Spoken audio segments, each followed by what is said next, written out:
Hari ini kita akan membahas tentang humas dan penegakan hukum. Ini sebuah tema yang mengemuka beberapa saat yang lalu ketika kita bicara tentang Undang-Undang ITE, Informasi dan Transaksi Elektronik. Karena di dalam undang-undang tersebut kemudian ada banyak dilakukan pemidanaan oleh orang-orang, organisasi yang mewakili organisasi. Dalam hal ini tentu saja humas terlibat, sehingga pertanyaannya adalah apakah pemidanaan atau law enforcement itu efektif untuk meningkatkan citra, atau dalam hal ini untuk efektif bagi pekerjaan seorang humas. Ini saya akan membagi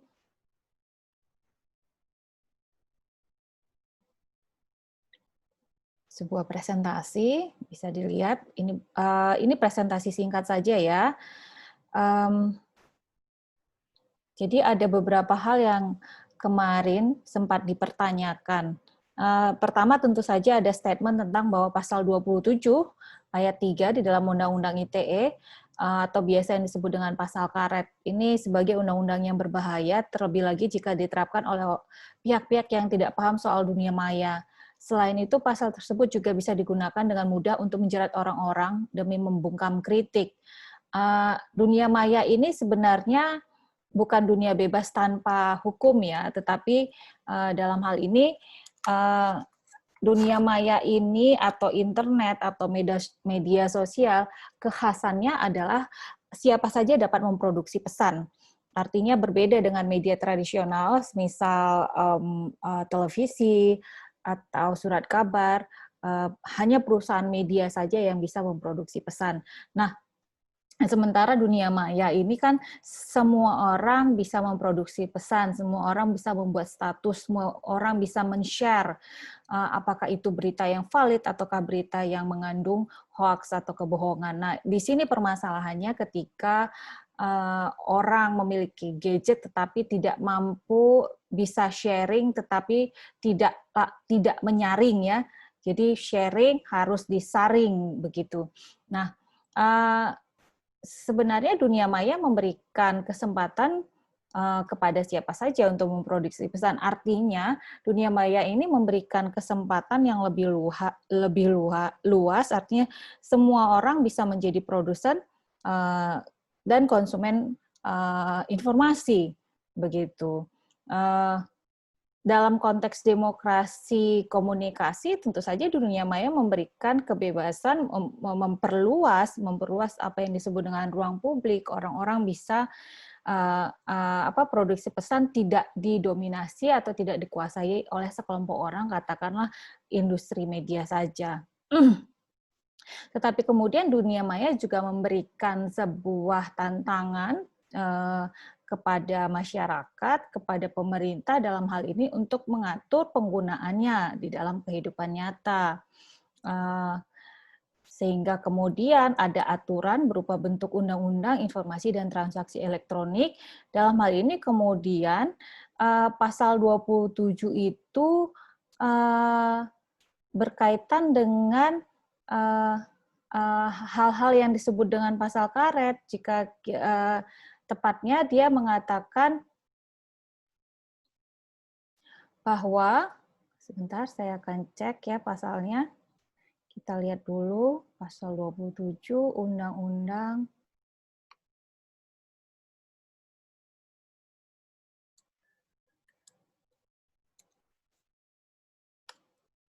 ini dia.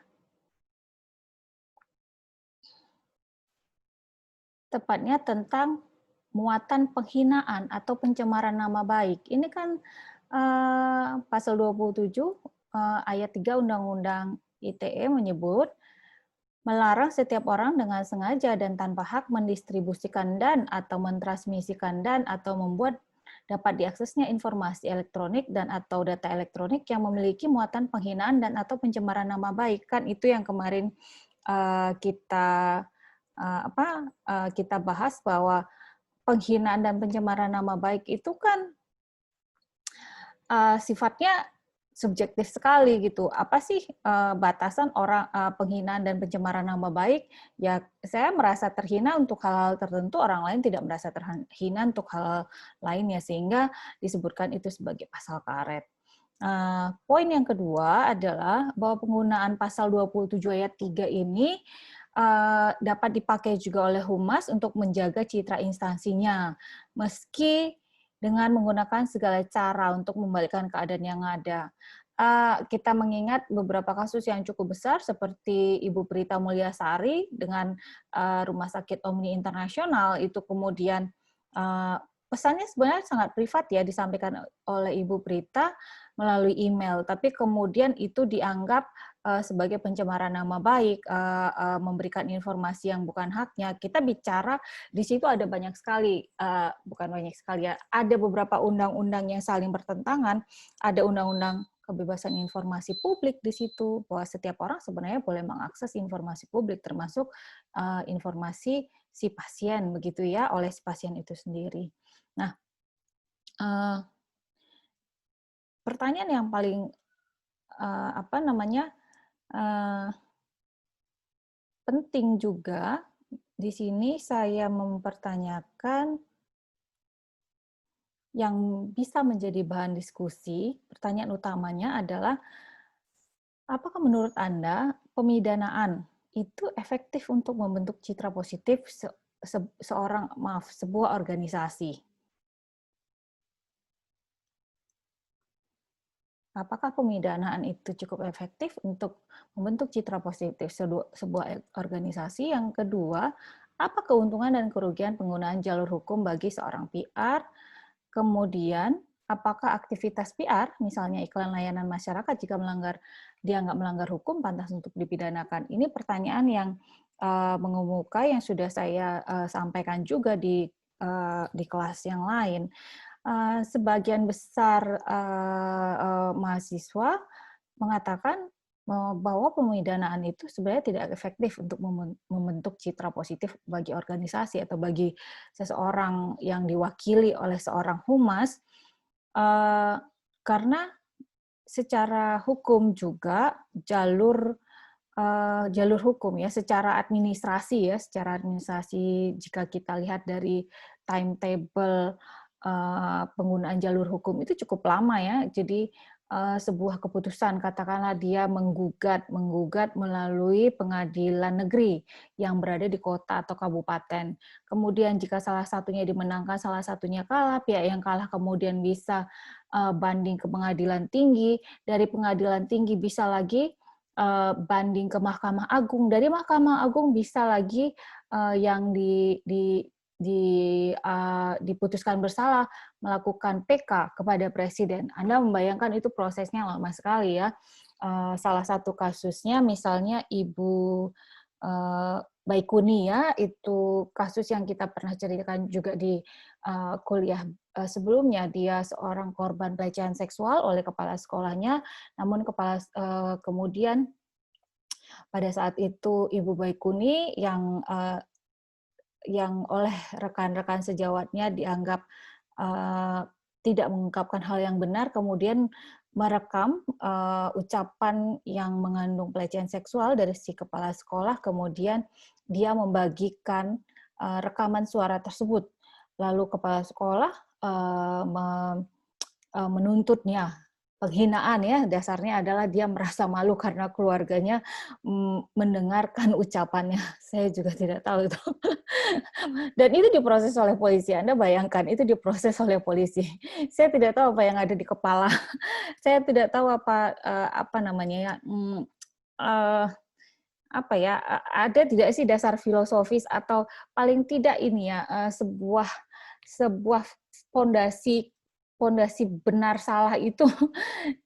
Oleh sebab itu selalu saya katakan bahwa hukum di khususnya di kajian kita ilmu komunikasi bukan yang paling tinggi, tetapi apa yang saya sebut dasar filosofi kita di kajian komunikasi. Orang hukum boleh bicara bahwa dasar filosofi mereka yang paling tinggi sebenarnya bukan hukum juga, tetapi adalah kebenaran ya, kebenaran kepentingan untuk publik, bahwa pasal-pasal yang ada di dalam undang-undang itu bukan Tuhan gitu ya, itu selalu berubah sesuai dengan kebutuhan masyarakat. Dan di komunikasi, filosofi yang paling mendasar yang harus mendasari kita dalam mengambil keputusan, baik Anda nanti sebagai humas, itu adalah right to information atau hak untuk berkomunikasi dan mendapat informasi. Itu ya pasal yang itu dasarnya. Jadi, oh ya, tapi hukumnya mengatakan ini.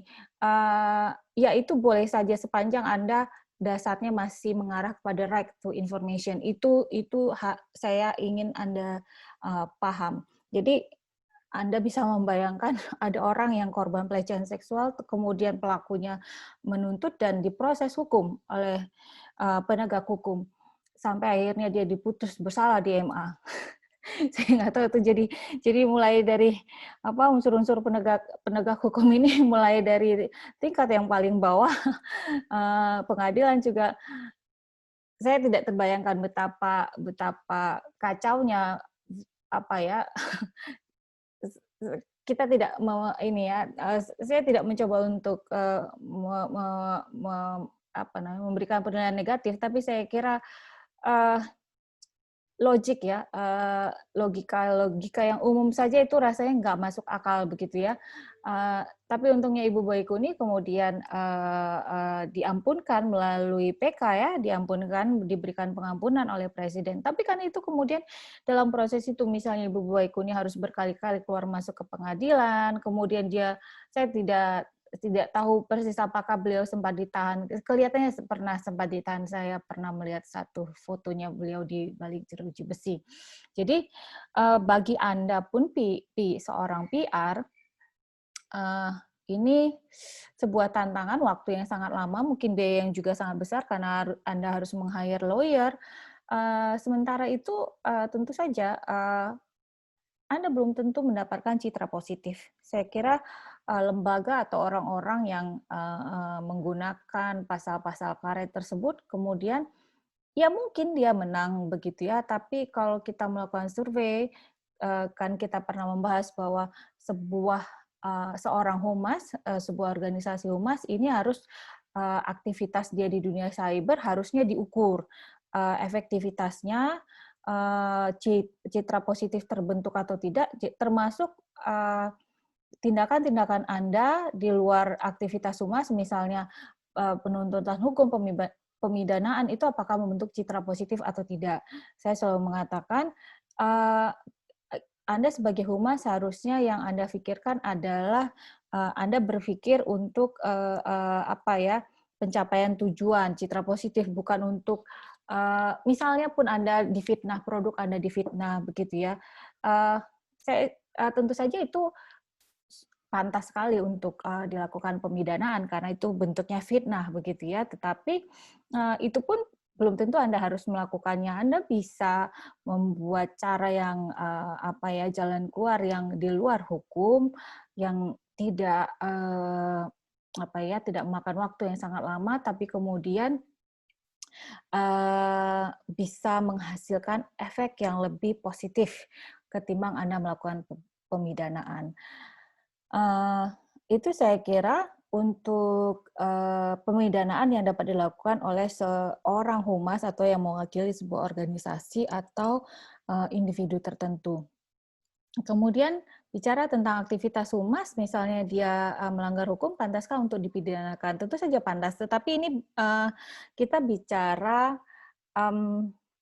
hal yang lainnya tentang profesi humas. Jadi di dalam perguruan tinggi kita juga sebenarnya sudah ada yang namanya sertifikasi humas. Jadi harusnya ketika Anda menyelesaikan kuliah, harusnya ada sebentuk sertifikat kehumasan ya, keahlian begitu ya. Jadi sama seperti jurnalis yang juga sudah lama sekali punya sertifikat jurnalistik, kemudian ada mereka punya kode etik ya. Ini juga harusnya sudah mulai diterapkan di perguruan tinggi sehingga Anda kemudian tahu jalurnya. Jadi jangan hanya karena kemudian untuk jualan, membentuk citra positif organisasi atau individu yang Anda wakili, Anda melakukan apapun. Karena jika itu dilakukan, tentu saja itu tidak baik. Goal-nya kan, goal yang tujuan yang harus Anda peroleh itu adalah membentuk citra positif organisasi. Nah, saya kira demikian. Nanti diskusinya bisa kita lakukan di lebih lanjut di dalam diskusi tatap muka. Demikian pengantar dari saya. Terima kasih.